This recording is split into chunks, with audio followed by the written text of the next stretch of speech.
I initially expected Batman Returns on the NES to rock something fierce, especially given its impressive pedigree. Not only was it based on an awesome comic book series and a fantastic, if a little campy, superhero flick, but it also followed two strong Batman platformers developed by Sunsoft.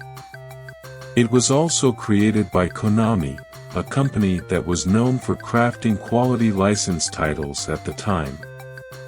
All things considered, there seemed to be no way the game could be anything less than amazing.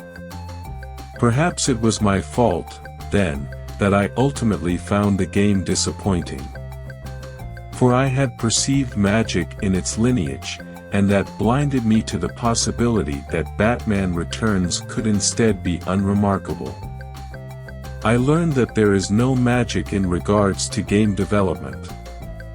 The reason companies like Konami released hits more consistently than some developers was that they understood both the craft and the industry very well. In a way, playing disappointing titles like this one helped me to better appreciate the actual labor and intellect that goes into developing games. Years passed and I had forgotten about Batman Returns, with the only lingering memory being that of my disappointment. By the time I rediscovered the game, even my original expectations were but distant, expired thoughts. I saw rediscovering the title as another shot at appreciating it, which prompted me to leap back into the role of the caped crusader and once again brawl through the streets of Gotham, only to discover that my opinion hadn't changed a bit. I wouldn't say I hate Batman Returns.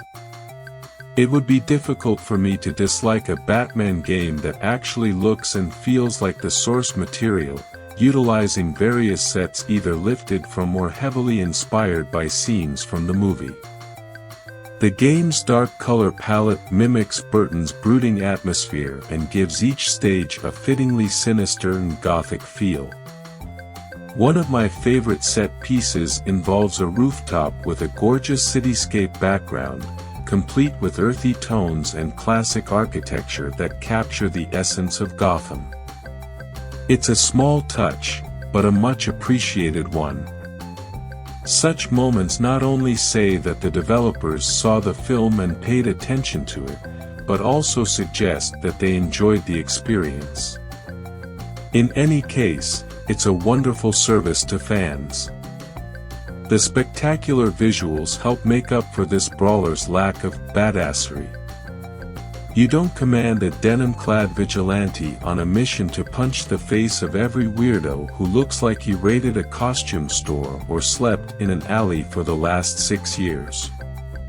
Instead, this game sticks with the film's circus theme, which unfortunately features a limited variety of clowns.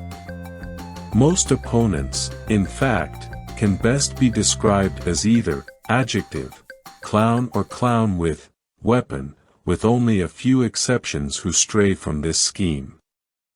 A knife-throwing harlot and a devil-suited fire-breather come to mind, for instance.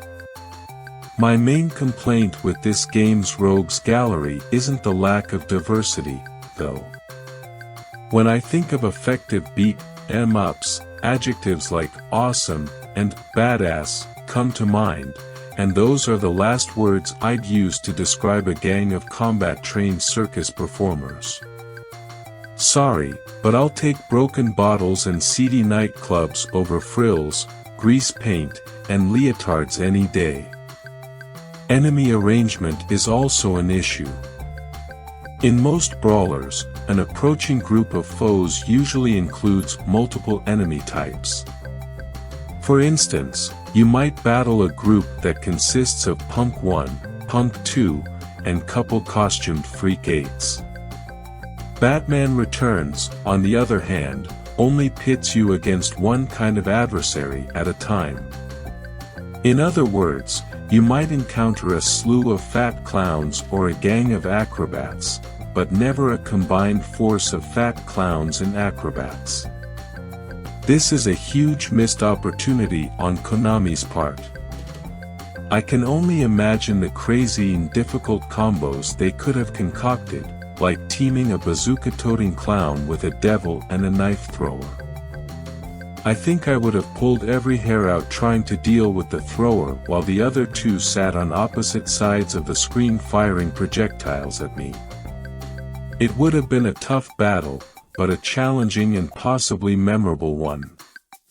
This isn't to say that the game is a cakewalk, because it can still tear your face off without remorse. Thanks to nimble maneuvers and powerful attacks, most enemies can evade or cancel your combos and get a few cheap shots in along the way. It may not seem so bothersome at first, but you'll find your health mostly depleted before you know it. You aren't without a few tricks of your own, though.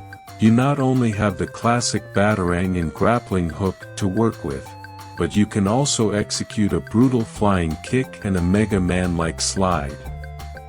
Both are ideal for penetrating an opponent's defenses, allowing you to break into a flurry of punches before sending him to the big top in the sky.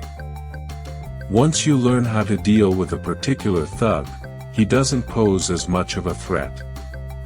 Since this game doesn't mix up its goons, dealing with them is a matter of repeating the same attacks and strategies.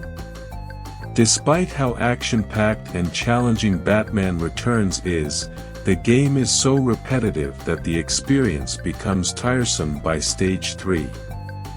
Even the inclusion of driving stages at 4-1 and 6-1, where you blast bike-riding menaces and toss explosives at helicopters, aren't able to revitalize the experience.